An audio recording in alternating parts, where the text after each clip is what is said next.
भारतीय news broadcast में आपका स्वागत है। चलिए नजर डालते हैं आज की मुख्य खबरों पर। भारत में नए अंग्रेजी साल का जोरदार स्वागत किया गया। जमकर आतिशबाजी की गई और मॉल, पब और क्लबों में भी जमकर पार्टियां की गई। इसके अलावा कुछ ऐसे भी देश हैं जिन्होंने भारत से कुछ घंटे पहले ही 2024 का वेलकम किया। सबसे पहले भारतीय समय के मुताबिक 31 दिसंबर की शाम 4:30 बजे न्यूजीलैंड में नया साल मना। इसके 2 घंटे बाद ऑस्ट्रेलिया में न्यू ईयर सेलिब्रेशन शुरू हुआ। साउथ कोरिया, नॉर्थ कोरिया और जापान में भी नए साल का जश्न मना। सनातन धर्म के अनुसार नव वर्ष की शुरुआत चैत्र शुक्ल पक्ष की प्रतिपदा तिथि से होती है। पंचांग अनुसार ये तिथि 9 अप्रैल 2024 मंगलवार के दिन पड़ रही है। इस तिथि की शुरुआत 8 अप्रैल 2024 की रात 11:52 से होगी और समाप्ति 9 अप्रैल 2024 की रात 8:33 पर होगी। श्री राम भक्तों के लिए खुशखबरी है। राम मंदिर के गर्भगृह में स्थापित होने वाली रामलला की प्रतिमा का चयन रविवार को कर लिया गया। ये चयन 3 प्रतिमाओं में से किया गया है। इनमें से 2 मूर्तियों को फाइनल किया गया था और उनमें से भी एक गर्भगृह में स्थापित होगी। श्री राम जन्मभूमि तीर्थ क्षेत्र ट्रस्ट के महासचिव चंपत राय ने बताया कि गर्भगृह में रामलला की 51 इंच लंबी प्रतिमा स्थापित की जाएगी, जिसमें रामलला 5 साल के बाल स्वरूप में होंगे। प्रतिमा में रामलला को खड़े हुए दिखाया गया है। प्रतिमा ऐसी है जो राजा का पुत्र लगे और विष्णु का अवतार लगे। गर्भगृह में रामलला कमल के फूल पर विराजमान होंगे। कमल के फूल के साथ उनकी लंबाई करीब 8 फीट होगी। कर्नाटक के नीले पत्थर से तैयार प्रतिमा मूर्तिकार योगीराज द्वारा बनाई गई है। यूपी में श्री राम मंदिर, यूपी के CM Yogi Adityanath, UP STF के एडीजी अमिताभ यश और भारतीय किसान मंच के राष्ट्रीय अध्यक्ष देवेंद्र तिवारी को बम से उड़ाने की धमकी मिली है। ये धमकी देवेंद्र तिवारी को ईमेल भेजकर दी गई है। मीर जुबेर खान नाम के शख्स की आईडी से भेजी गई है। देवेंद्र तिवारी ने यूपी 112 को टैग करके एक्स पर इस बारे में जानकारी दी। इसके बाद यूपी 112 के इंस्पेक्टर सहेंद्र कुमार ने सुशांत गोल्ड सिटी थाने में एफआईआर दर्ज कराए। मामले की जांच की जा रही है। भारतीय सेना ने अरुणाचल प्रदेश के तवांग जिले में स्थित बुमला दर्रा पर 73 फीट ऊंचा तिरंगा फहराया। बुमला दर्रा 15,200 फीट की ऊंचाई पर स्थित है। मुख्यमंत्री पुष्कर सिंह धामी ने कहा है कि उत्तराखंड में जल्द ही यूसीसी लागू किया जाएगा। इसके लिए बहुत जल्द विधानसभा में बिल पेश किया जाएगा। उन्होंने कहा कि यूसीसी सभी धर्मों के लोगों के लिए व्यक्तिगत कानूनों का एक सामान्य कोड है। प्रधानमंत्री नरेंद्र मोदी के मासिक रेडियो संबोधन मन की बात के 108वें एपिसोड ने रविवार को बड़ी संख्या में दर्शकों को आकर्षित किया। पुरानी दिल्ली में मुस्लिम समुदाय की महिलाएं जामा मस्जिद के पास महिला पार्क में एक विशेष प्रसारण के लिए बड़ी संख्या में पहुंची।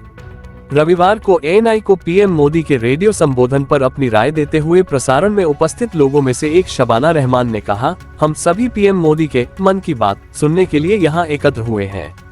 हम सभी पीएम मोदी का समर्थन करते हैं।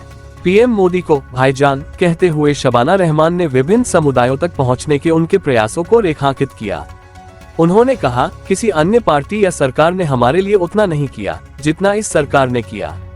चाहे 3 तलाक हो या सरकार की सामाजिक कल्याण योजनाओं का लाभ देना हो, पीएम मोदी ने हमारे लिए बहुत कुछ किया है। वो हमारे भाईजान हैं। केंद्रीय गृह मंत्रालय ने 31 दिसंबर को जम्मू कश्मीर की एक और संस्था तहरीक-ए-हुर्रियत को गैर कानूनी संगठन घोषित कर दिया। गृह मंत्री अमित शाह ने कहा कि यह संगठन जम्मू कश्मीर को भारत से अलग करने और इस्लामिक शासन स्थापित करने वाली गतिविधियों में शामिल है। संगठन भारत विरोधी दुष्प्रचार फैला रहा है और जम्मू कश्मीर में अलगाववाद को बढ़ावा देने के लिए आतंकी गतिविधियों में लिप्त है। अमित शाह ने सोशल मीडिया पोस्ट में लिखा, पीएम मोदी की आतंकवाद के खिलाफ जीरो टॉलरेंस नीति के तहत भारत विरोधी गतिविधियों में शामिल पाए जाने वाले किसी भी व्यक्ति या संगठन को तुरंत बैन कर दिया जाएगा। द क्यू नाम के YouTube चैनल ने एक नई तरीके की साइकिल बनाई है जिसके टायर चौकोर है। इस साइकिल को 15 दिन में तैयार किया गया है।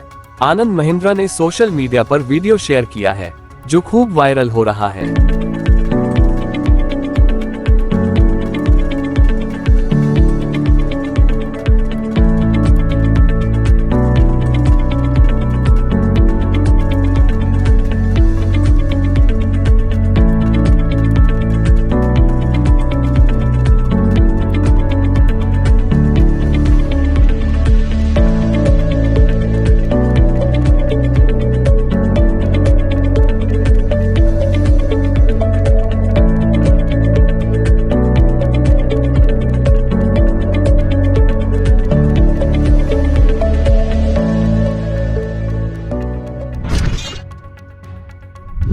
नीति आयोग के पूर्व उपाध्यक्ष अरविंद पनगड़िया को 16वें फाइनेंस कमीशन का चेयरमैन बनाया गया है।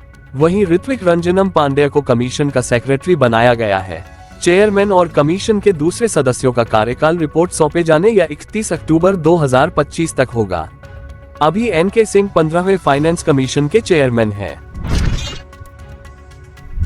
ब्रिटिश प्रधानमंत्री ऋषि सुनक भारत के साथ मुक्त व्यापार समझौता (FTA) करने के इच्छुक हैं। यूके मीडिया रिपोर्ट के अनुसार मार्च 2024 के अंत में ईस्टर के त्योहार से पहले सुनक FTA को अंतिम रूप देने के इच्छुक हैं। बता दें कि भारत ब्रिटेन FTA वार्ता पिछले साल जनवरी में शुरू हुई थी। इसका मकसद द्विपक्षीय व्यापार साझेदारी को 36 बिलियन पाउंड (GBP) तक ले जाना था। 15 दिसंबर को 13वें दौर की वार्ता खत्म हुई। अब 2024 में दोनों देशों की बातचीत का नया दौर शुरू होने की उम्मीद है। ये बातचीत का आखिरी दौर होगा। ऐसी और ताज़ा खबरों के लिए हमारे चैनल BNB को सब्सक्राइब करें और इस वीडियो को लाइक और शेयर करें। धन्यवाद।